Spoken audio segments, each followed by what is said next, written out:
Please welcome to the stage Jim Przybylski and Robin Cowie.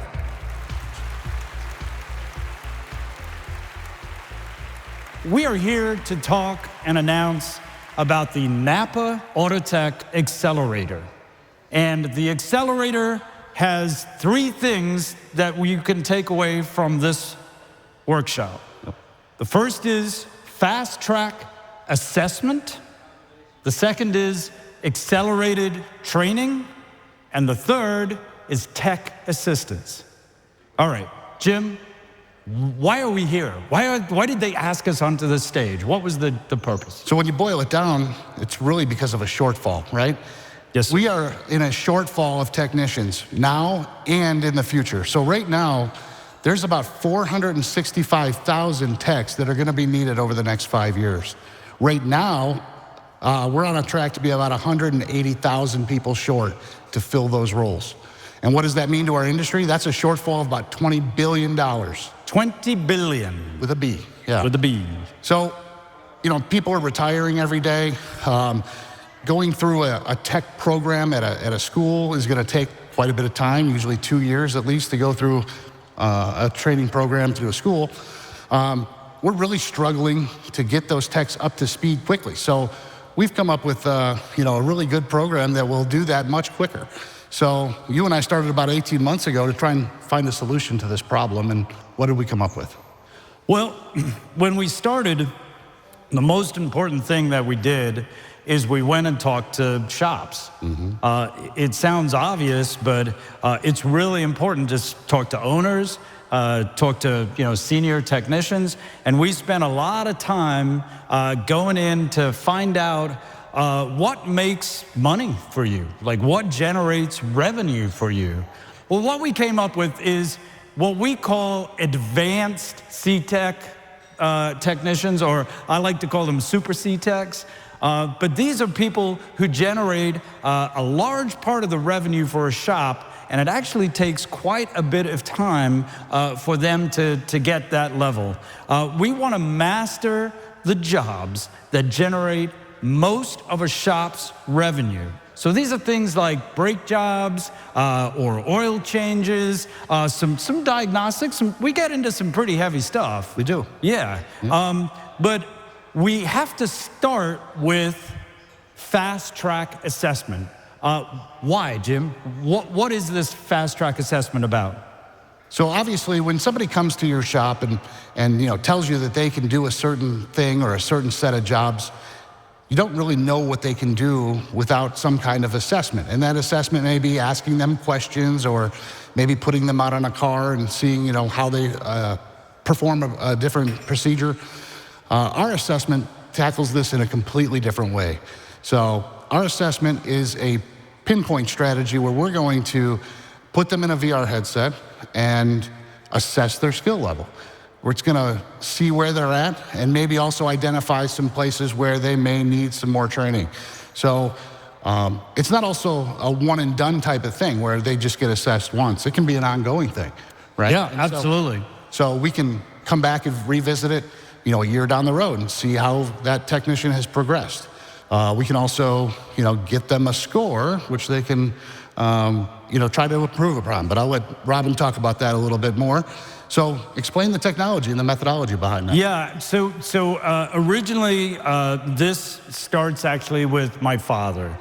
He was an industrial psychologist in South Africa, and he was assigned to gold mines where he realized that the people who were doing the job, they couldn't read, they couldn't write, and they didn't speak English. And so he picked up a film camera and he stepped into the point of view of the person doing the work. He went on to actually have a 50-year career in learning and development. And over that time, he worked for Mercedes-Benz, Ford, a number of amazing companies. And he actually wrote a bunch of books about it. And it wasn't until I was like 50 years old that I actually read the books. It took a while for me to actually get there. But he's really essentially broken down assessment into understanding 7 key steps. We call them the 7 steps. And the first part of this is just understanding the team. Who's actually on the team doing the work? How do they relate to each other, both internally and externally? This is a very important beginning part for people to understand. The next thing is the environment, and really understanding how the environment is working. And now that can be inside your shop, but a lot of times you've got to go outside the shop to get additional resources. So when we map these things, we map team and then environment. The third thing is the Pareto principle. It was an Italian economist way back when who noticed that actually 20% of the knowledge that you need to have is used 80% of the time. And this is a really good way for us to simplify the experience so that when people are starting, they master that 20% and then they can grow into the 80%. So it's really important for us to understand what are the things that people have to do and what's the frequency of those things that people have to do, right? The next thing is, what's the flow? And as you guys all know, you will have things that you do sequentially. You got to do this, then do that, then do this. But you also have a number of processes that run in parallel. So it's important to map that flow. And finally, we actually get to the skills, the real skills. And people work, especially technicians, in a real world where they have to physically actually connect to these things. And so it's important to understand the inputs, the outputs, the processes, the feedbacks, the feed forward, everything that goes into skills, right? And then at the end of the day, I always say this to Jim. I'm like, all right, Jim, you're confusing me here, buddy, because he will always be, well, you did this, but you got to know this, but you got to do this, and you got to, and here, you know, because look, it's detailed. What you guys do is detailed. But what do I say, Jim? We fall on one thing, and it all falls down to it. Best practice. Best practice. Best practice. What is the correct way to do that? Now, okay, I know there's going to be caveats, but what is the correct way to do this? And then the seventh step, and this is something that a lot of people forget to do. What could go wrong? Yeah. If I'm looking at a vehicle and I've done the right thing, what am I not thinking about? How can I get ahead of that and actually correct things? Yeah. So we use these 7 methods to basically do that. But Jim, it's not just about beginning technicians, right? No. What's the vision? What's the bigger vision here moving forward? All those things fall into what we're going to teach. And it doesn't just relate to the C-Tech. That's where we're going to start, obviously, because that's the people that need the most help and can get results quickly. But this vision is much grander than just the C-Tech. All right, we're going to start with things that are basic, and we'll get through them in a minute. But we're going to get into some deep dive topics as well. So there will be brakes, there will be suspension, but there's also going to be electrical diagnostics, CAN communication, all kinds of different things that you wouldn't necessarily think could be taught in a virtual setting. So yeah, absolutely, the C-Tech is our start, but it's by no means where we're going to end up. So what we really want to focus on is that technician being able to provide revenue for your shop, safety, correct repairs, and just being a good technician. And so we'll focus on that as we go forward. All right. Well, let's move on to the second day. So we've got that assessment, and I gave you guys the framework of the 7 steps methodology, where during that assessment we make sure that they have all those capabilities. But now we know what their strengths are and what their weaknesses are. And actually, I talked to a shop owner yesterday, and she said, "Okay, it's great. Yes, it's about getting the vehicle up into the bay, up in the air, getting it fixed, getting it down, getting it back to the customer." But she said, "Don't forget quality, because I don't want to see that vehicle back in my shop." And I completely agree with her. So I may have been spending a lot of time talking about speed, but we got to do it correctly. Absolutely. And so when we're talking about speed here and acceleration, please don't think that I'm not talking about quality and getting it right, because we got to get it right and make it fast. So here's the punchline. It takes about 2 years to build a super C-Tech, somebody who has these kinds of capabilities. That's how we looked at it currently. We're doing it in 25 days. Now, Jim, when I told you that, What was your first reaction? That's impossible. Impossible. Don't say impossible to me. I won't say it ever again, because now that I've seen what we can do and how, you know, the things that we learn through this program become sticky in your mind, I definitely don't think it's impossible. Well, I appreciate that I've been able to convince you of that. This is not the first time that we've done this. We've done this kind of work with electricians. So it's quite a privilege now to be working with auto repair. But let me break it down to kind of the reasons why we can do it this fast. The first is that thing that I talked about with my dad in the gold mines, that first person point of view. And then you're put into a simulator. And that simulator, you do the work. You do it correctly, and we test you. We call it Teach 5, Test 5. You teach you 5 things, and then you test it. And it is just like a video game. I took everything I did at EA and Madden Sports and all that stuff, and I put it into this experience because we want them to know what they are doing. Teach 5, Test 5. What's that passing score for that? 100%. You can't get out of this without passing with 100%. And a lot of learning is like that, repetition, right? Knowing what to do, knowing what not to do, and repeating those tasks over and over till you have that muscle memory. All about the reps. If you make a mistake, it doesn't pass judgment. It just bumps you back and says, all right, cool, go Try this it way. again. Right? But now, doing it as a game is not good enough. I always talk about basically, if you're playing the virtual reality, well, that's kind of the digital world, right, Jim? Right. Yep. But digital world is not that, that's not that good. You need the physical world. If you take those 2 words, you smash them together, I get phigital. I know, it's a cheesy word, but phygital means the physical world meeting the mixed reality world and the actual. So that means tool use. And when you come over to the demo and come over to the booth, we're going to show you how we teach real tool use in the physical world. You can do this anywhere, at any time, at your own pace, and it adjusts to the capability of the person learning. So this is truly flexible learning. It is intelligent learning. I like to think of it as like high-tech gamified teaching, right?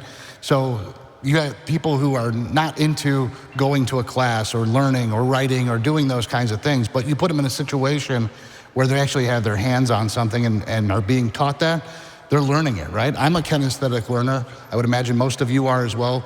By doing, you're learning, right? Exactly. You learn by doing. Yeah. Yep. And let's get into what we are actually teaching. So, Jim, would you take us through what makes a super C-Tech? Yeah, so there's a lot of things on the board there, right? These are the things that we're going to be focusing on for the beginning of this this project, okay? So all of these 16 things are going to be built or are built into our program. This isn't the end of everything. This is just the beginning, all right? You got things, number 1 there, being an automotive technician. What does that mean? Does that mean you work on cars? Or does that mean you bring a certain set of professionalism and proficiency into actually doing your job, right? Repair shop environment and soft skills. That's when you meet the customer as either a service writer or a technician, and how you communicate, how you interact with that customer. Number 3 is equipment layout, okay? Is your shop organized in an efficient manner? Is your toolbox organized in a good way to keep you efficient? Number 4 there, workshop safety. We're gonna teach everything from PPE to lifting heavy objects, handling chemicals, all those kinds of things. Technician workflow. Everything from when you grab that work order off of the board, whether it's real or digital, all the way through the repair process and back to getting that vehicle back to the customer. Vehicle movement, that seems simple, but if you think about it, one of the most dangerous things in a shop is when a technician is out test driving a car, right? If they're out on the road, in the parking lot, or even pulling into the bay, those can be some of the most dangerous times for that technician and the most liability for your shop. Inspection skills. This one, I can't even tell you how important this is, right? This directly goes to the profitability of your shop. If you don't inspect well, you're not gonna get the jobs that you need to pay the bills. So how do you integrate that with the vehicle history and recommendations for preventative maintenance? Lighting systems. You wouldn't think that's a virtual reality class, right? But it's a module that we've recognized that has certain things that need to be done to meet DOT regulations and things like that. Fluid identification and maintenance. That one is important as well, right? Using the right oil, using the right coolant. All those things are very important. Tire inspections can be missed, can be done incorrectly and not caught. Things like, choppy looking tires or alignment problems. And then moves right into number 11, alignment problems or alignment angles. What do the different angles mean? How can we put them into practice and recognize problems with those things in a virtual environment before, putting them out in a shop, or maybe improving what you've already learned. So things I got 12 brakes pay bills. We'll buy a box of. Well, and look, Jim, this gets really detailed, right? So just one of these lessons, and actually we have in total 56 lessons currently. One of them is like an hour of interactive content. So this is a very extensive experience that plays out in all of these different mediums. We are not pulling our punches. We are going for it. We are gonna knock it out in this an overall experience. It's really, really detailed. But now, Jim, it's great to have the physical world. It's great to have the digital world. But remember, we talked about 20% of the knowledge, right? So it's a lot of stuff, but there's still 80% of the questions. There's still 80% of the things you gotta know. And I think you're pretty excited about this one. So why don't you introduce assistance? Just give it a little touch of what it is. Yeah, Tech Assist is probably my favorite part of this. And Robin, I think it's yours as well. It is, sir. Tech Assist is using smart glasses, right? They look similar to this, but they've got cameras and microphones and little speakers built in that can help a technician be more productive all the time, okay? They're ANSI-rated safety glasses, and they can wear them all the time. What is the benefit of this? Well, the glasses are smart glasses, so you can ask them questions. What is the torque spec of this bolt? What's the torque spec on these bolts? The brake caliper bolt torque must be 177 feet-pounds, 240 nanometers. You can also ask it things like, hey, where's my part? Or, we'll get to that in a minute, I'm sure. But, yeah. I don't want to steal all your thunder.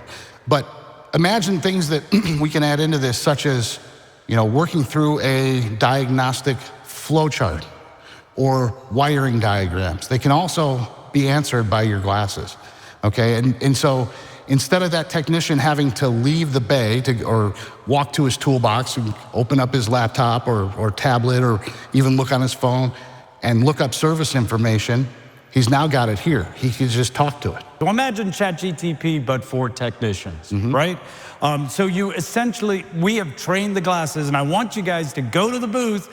I want you to try stump the glasses. We've trained them right now on brake caliper. Caliper replacement. Yeah, replacement. And so you can ask it questions and see if it gives you the right answer. I'm hoping it does. And if you ask a question that is a legitimate question that it doesn't have the answer for, then it's gonna go and say, well, thank you, that's a great question. I'm gonna send it to the Autotech team, and they're gonna look at that for you. It's like having a master technician right there with you, because you can reduce errors. You can ask it for some suggestions and diagnosis. You can also say, you know what, I don't know the answer to this, but I'm gonna record a picture and a little video because Bob's coming in and I know he's gonna be able to work on this, and we can connect it to the work order and do that. Now think of it from a shop owner's point of view. You've got 9 bays or more in your shop, and you wanna know where everybody's going, what they're doing. It's time-stamped. You can start to really understand the flow of your shop and how everything works like that. If you own more than one shop, so you can get these real pictures. So look. Of efficiency and productivity. And also, one other thing I'd like to add is, imagine, we mentioned some of the more detailed things about it, but imagine your technician is going to start to work on a car, right? And he gets up to that vehicle and takes the wheel off and everything is all rusty, right? That adds labor time. And do you just work through it and pretend it's not there? Or maybe snap a picture with the glasses, which then instantly goes to the digital vehicle inspection The service advisor can call the customer and say, hey, just so you know, we took the wheel off and there's a lot of rusty components here. It's going to take some extra time and possibly some extra labor, which is going to cost extra, right? Now that customer's informed ahead of time, and that is extremely productive. Well, one of the reasons why we're announcing today, this will all come out next year. We think around about the end of the first quarter next year. We're working as hard as we possibly can. But the thing that we're missing right now is contributions from shop owners and technicians. And I'm going to get to how you can get involved in a second, but these glasses are really powerful, but we want to know how they can work for you. And so we're announcing it today because we need your input. Because really moving forward in the future, there are all kinds of partnerships, there are all kinds of integrations, there's all kinds of things that we can do with this. And we're looking forward to the next 5, 10 years. Yeah. And by getting your input now, we can make the wise choices now. But we do have something else that we wanted to announce today, and we brought somebody special here to do that. He's the CEO and president of ASE, Mr. Dave Johnson. Please give him a warm round of applause. Thanks, Jim. Yeah. So, but to ensure that we do this right, there's something key that we're going to do, because we love these guys. We don't just take anybody's word for anything. Mm-hmm. ASE kind of has some statistical, psychometric responsibilities that come with that certification. And so to ensure that we do it right, we're going to be gathering real-world data as they go through the next year of ongoing development, beta testing, and as they roll this out, to understand what does this do in terms of their actual skill ability, and how much can we shorten the time from our 2 years for some of those certifications to maybe 25 days. That would be cool. If I have faith in anybody, it's these guys that they can do it. We've seen how rigorous and comprehensive they've been with the Accelerator training, how they've developed it. Yes, it's to ASE standards, therefore it's industry standards, and we're really thrilled about that, covering everything from foundational skills to real-time on-the-job application. And it shows, what you can see here is the power of this next generation of technology. This doesn't take away from all the good work that's done today. In-person classroom, apprenticeships, all of these things are part of an ecosystem. That's right. But this is going to continue to grow. You can see it. That's why ASE is getting engaged at this point. So with that, I want to thank the team. Congratulations to NAPA and to the Autotech team for all that you've done. Thank you for letting me be here. Get ready. Let's go. Thank you so much. I want to bring Daryl up here onto the stage. You've been in this for many years, right? 20 years. Over 20 years, and it was an opportunity for him to give back and make a contribution. This has been an incredible opportunity to give back to the youth of the future, coming generations of technicians. I've told them both that my heart is seeing future techs coming up, seeing them have the resources that I wish I had as a younger technician. Yeah. How much this would have advanced or accelerated my career. And I just want to I'm proud to be a small part of the future generations of technicians coming in and seeing them excel and be what I always wanted to be, even better than me. And I'm just proud to be a part of this program. Well, I really appreciate you, sir. Your soul comes through in this. Yeah.